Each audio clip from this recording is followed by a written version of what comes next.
ஓம் ஸ்ரீ பிரித்யங்கரா தேவியே போற்றி போற்றி. நல்லதே நினைப்போம், நல்லதே நடக்கும். சக்தி பிரித்யங்கரா குழந்தைகளுக்கு இந்த தாயின் ஆசீர்வாதம் என்றுமே முழுமையாக கிடைக்கட்டும். அன்பு பிள்ளையே, உன் வாழ்க்கையை கெடுக்க நினைத்த, நீ வாழவே கூடாது என்று நினைத்த கொடூர மனம் கொண்ட ஒருவருடைய நிலைமை இப்பொழுது எப்படி இருக்கிறது என்று தெரியுமா? உன் தாயானவள் அதனை உனக்கு உணர்த்தப் போகிறேன். நீ நினைக்கலாம், அம்மா, என் வாழ்க்கையை இப்பொழுது வாழ முடியாத நிலைமைக்கு தள்ளப்பட்டு விட்டதே, இனிமேல் என்ன செய்வது, என்னவாக போகிறது, என் வாழ்க்கை மீண்டும் எனக்கு கிடைக்காது போல தோன்றுகிறதே என்று. என் குழந்தையே, நீ மனவேதனையில் இருக்கிறாய். எல்லோரும் அவர்களால் முடிந்த அளவிற்கு என் வாழ்க்கையில் என்னவெல்லாம் செய்ய முடியுமோ, எப்படியெல்லாம் விளையாட முடியுமோ அப்படியெல்லாம் விளையாடிவிட்டு சென்று விட்டார்கள். இன்று அவர்கள் நிம்மதியாக இருக்கின்றார்கள். என்னால் நிம்மதியாக இருக்க முடியவில்லை.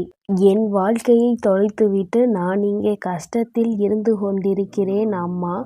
என்னுடைய வாழ்க்கையை மீண்டும் என்னிடமே தந்துவிடுங்கள் தாயே என்று என் குழந்தை நீ என்னிடம் கேட்டாய் அல்லவா? அதற்காகத்தான் உன் வாழ்க்கையை கெடுக்க நினைத்தவர் யார் என்பதை உன் தாயானவள் அறிந்து கொள்வதற்காக வந்தேன். நான் கண்டும் கொண்டேன். யார் இன்று இது போன்ற துரோகத்தை உனக்கு செய்தது, யார் உன் வாழ்க்கையை கெடுக்க நினைத்தது என்று. நான் சற்று காலம் அவர்களுக்கு நல்ல சந்தோஷத்தை கொடுத்தேன். நன்றாக அனுபவித்து விட்டோம். வாழ்க்கையில் திருந்துவதற்கான நல்ல வழியை உருவாக்கி கொடுத்தேன்.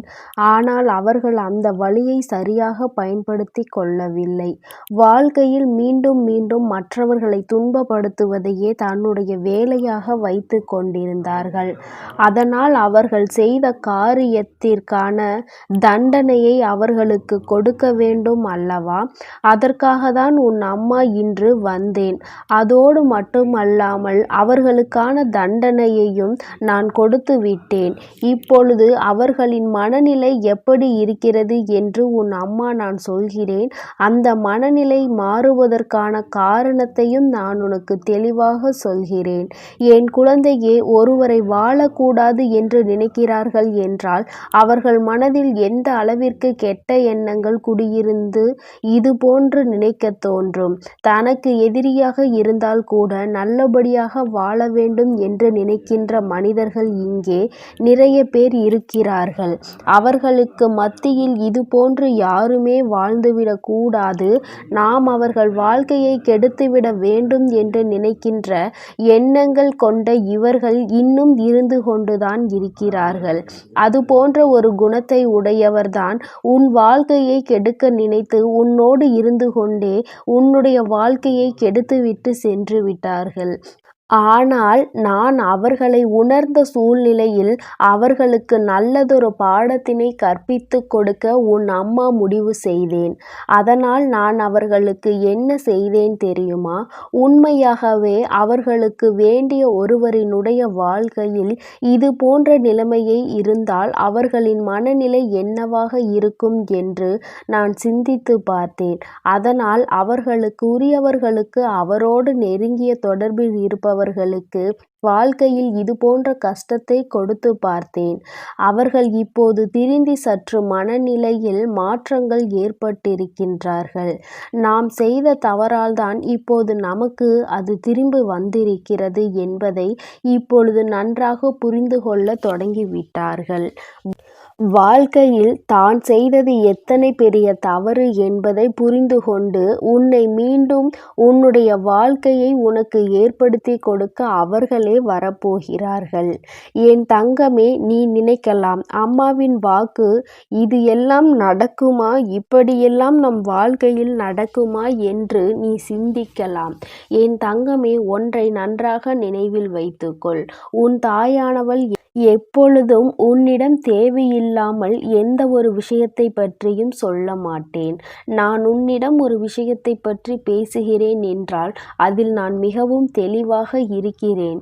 உனக்கு அதனை நடத்தி தர வேண்டும் என்று நான் உறுதியாக இருக்கிறேன் என்பதுதான் அர்த்தமாகும். என் தங்கமே, உன் வாழ்க்கையை உனக்கு கொடுப்பதில் யாருக்கு என்ன கஷ்டம் இருக்கப் போகிறது? உன் தாயானவள் நானும் என் குழந்தை சந்தோஷமாக இருக்க வேண்டும் என்ற எண்ணத்தில்தான் எப்பொழுதும் இருந்து கொண்டிருக்கிறேன். உன்னுடைய சந்தோஷத்தை மீண்டும் உன் கைகளில் ஒப்படைக்க எனக்கு கசக்குமா என்ன? என் தங்கமே, நான் அதனால்தான் உன்னிடமே தந்துவிட வேண்டும். இவரிடத்தில் ஏற்பட்டிருக்கின்ற மாற்றங்கள் நிரந்தரமானதா இல்லை தற்காலிகமானதா என்பதை நாம் புரிந்து நடந்து கொள்ள வேண்டும்.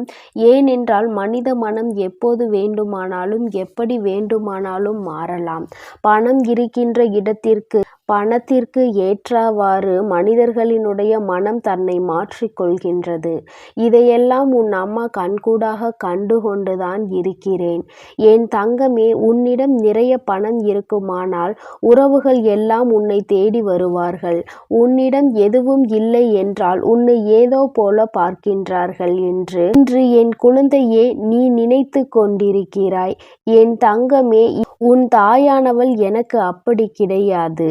எல்லோரும் என்னுடைய குழந்தைகள்தான். தவறை யார் எந்த சூழ்நிலைகளில் செய்தாலும் தண்டனை என்பது நிச்சயமாக கிடைக்கும். யார் என்ற பாகுபாடு எல்லாம் எனக்கு எப்பொழுதும் கிடையாது என்பதை நீ புரிந்து கொள்ள வேண்டும். என் குழந்தையின் வாழ்க்கையில் நடக்கின்ற ஒவ்வொரு விஷயங்களுக்கும் நிச்சயமாக உன் அம்மா நல்ல பதிலை தருவேன். நீ ஒவ்வொரு பதிலையும் பெறுகின்ற நேரம் வாழ்க்கையில் நிம்மதி பெருமூச்சு விட போகிறாய். என் குழந்தையே, உனக்குள் இருக்கின்ற மிகப்பெரிய கஷ்டங்கள் என்னவென்பதை நான் அறிவேன். வாழ்க்கையை வாழ விடாமல் தடுமாறி நிறுத்துவது என் குழந்தைக்கு மனதில் எத்தனை வேதனைகளை ஏற்படுத்தி இருக்கிறது. தனிமையாக எத்தனை நாட்களாக தான் இருப்பது என்பது போன்ற எண்ணங்கள் எல்லாம் என் குழந்தை மனதை இப்பொழுது ரணமாக்கி இருக்கிறது. அதை நான் நன்றாக அறிவேன் என் தங்கமே. இது போன்ற சூழ்நிலைகளை உனக்கு ஏற்படுத்தி கொடுத்தவருக்கு அதற்கான தண்டனைகளை நான் ஏற்கனவே கொடுத்து விட்டேன். இன்னும் நிறைய தண்டனைகள் அவர்கள் அனுபவிக்க வேண்டியது இருந்து கொண்டுதான் இருக்கிறது. கொஞ்சம் கொஞ்சமாக அனுபவிப்பார்கள் என்பதை நீ கண்கூடாக காணப்போகிறாய். தனக்கு என்று வந்தவுடன் அதனுடைய கஷ்டங்கள் அவர்களுக்கு புரிகிறது. அதனால் நிச்சயமாக உன்னுடைய நிலைமை என்னவென்பதையும் அவர்கள் புரிந்து கொள்ள தொடங்கி விடுவார்கள். என் தங்கமே, யார் என்ன சொன்னாலும் உன்னுடைய வாழ்க்கையில் உன்னை விட்டு பிரிந்து செல்வதற்கான மனது உன்னுடைய வாழ்க்கை துணைக்கு எங்கிருந்து வந்தது என்பது மிகவும் முக்கியமான கேள்வியாகும். எப்பேற்பட்ட சூழ்நிலைகளிலும் வாழ்க்கை என்பது வாழ்க்கை துணை ஒருவரை விட்டு ஒருவரை பிரியக்கூடாது என்ற முடிவினை எப்பொழுதுமே எடுத்திருக்க வேண்டும். ஆனால் இன்று உன்னுடைய துணை உன்னை பிரிவதற்கு உங்களுக்குள் இருக்கின்ற பிரச்சனைகளை விட மூன்றாவது நபரினுடைய தலையீடுதான் அதிகமாக காரணமாக இருந்து கொண்டிருக்கிறது. அவர்களுக்கான அந்த தலையீட்டை நீங்கள் முதலில் குறைத்து கொள்ள வேண்டும். வாழ்க்கையில் யாருக்குமே முன்னுரிமை கொடுக்கக்கூடாது. உன்னுடைய வாழ்க்கை உங்களுடைய வாழ்க்கை. அதை நீங்கள்தான் சரியாக வாழ்ந்தாக வேண்டும். அதனால் அதில் வேறு யாருக்கும் இடம் அளிக்க கூடாது. இன்று நான் வந்து அவர்களுக்கு அந்த கஷ்டத்தை வழங்கி இருக்கிறேன். எப்படி ஒருவர் கஷ்டப்பட்டால் அதை பார்த்து சந்தோஷப்படுவார்களோ அதுவே இப்பொழுது அவர்களுக்கு நடக்கிறது. ஏனென்றால் அதனுடைய வலியும் வேதனையும் என்னவென்று அவர்களுக்கு புரிய வேண்டும் அல்லவா? அம்மா மிகுதியாக தண்டனை வழங்கிவிட்டாலும் அதிலிருந்து நல்லதொரு பாடத்தை கற்பிக்கும் வகையில் அவர்களுக்கு நல்ல விஷயங்களை புகட்டி இருக்கிறேன். என்ன செய்தால் என்ன விளைவுகள் ஏற்படும் என்பதை அவர்களும் உணர்ந்து கொள்ள வேண்டும்.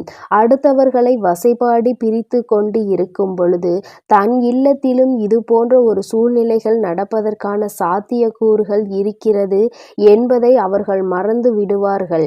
இன்று அவர்களுக்கு அந்த நிலைமையை ஏற்படுத்தி கொடுத்து விட்ட பிறகுதான் சற்று யோசிக்கிறார்கள் தான் செய்தது எத்தனை பெரிய தவறு என்பதை. அவர் செய்த தவறை அவர்கள் உணர்ந்து கொள்கின்ற நேரத்தை எதிர்நோக்கி காத்து கொண்டிருக்கிறார்கள். இப்பொழுது சரியான நேரத்தில்தான் இருக்கிறார்கள். அவர்கள் நினைத்தது போலவே அவர்கள் வாழ்க்கையில் பல மாற்றங்கள் ஏற்பட தொடங்கிவிட்டது. இன்று நீ நினைத்ததை விடவும் இனிமேல் அவர்கள் வாழ்க்கையில் உன்னை காயப்படுத்தாமல் இருப்பதற்கான எல்லா சிறப்பான வழிகளையும் மனதில் வைத்து கொண்டிருக்கிறார்கள். ஒருபோதும் இந்த தவறை இனிமேல் செய்யக்கூடாது.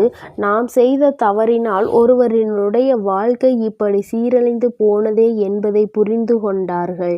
இனிமேல் மற்றவர்களை நாம் கேவலப்படுத்தினாலும் மற்றவர்களின் வாழ்க்கையை கெடுக்க நினைத்தாலும் நமக்கு இதுதான் திரும்ப வந்து கிடைக்கும் என்பதை உணர்ந்து கொள்கின்ற நேரம் வந்துவிட்டது.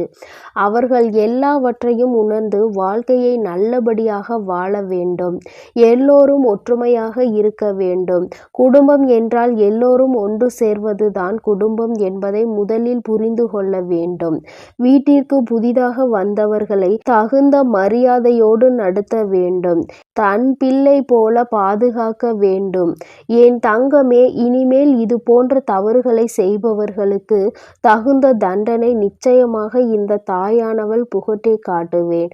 நான் முதலில் பாடத்தை கற்றுக் கொடுப்பேன். அதையும் சரியாக கற்காவிட்டால் தண்டனைகளை வெளிப்படையாக பெற்று விடுவார்கள். தான் செய்தது எத்தனை பெரிய தவறு என்பதை அவர்கள் கண்கூடாகவே உணர்ந்து கொள்வார்கள். என் செல்ல குழந்தைக்கு இந்த வராகி அம்மாவினுடைய ஆசீர்வாதங்கள் எப்பொழுதும் முழுமையாக கிடைக்கும்.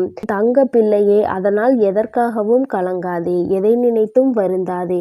நீ எப்பொழுதும் நல்லதையே நினைத்தால் உன் வாழ்க்கையில் எப்பொழுதும் நல்லது மட்டுமே நடக்கும்.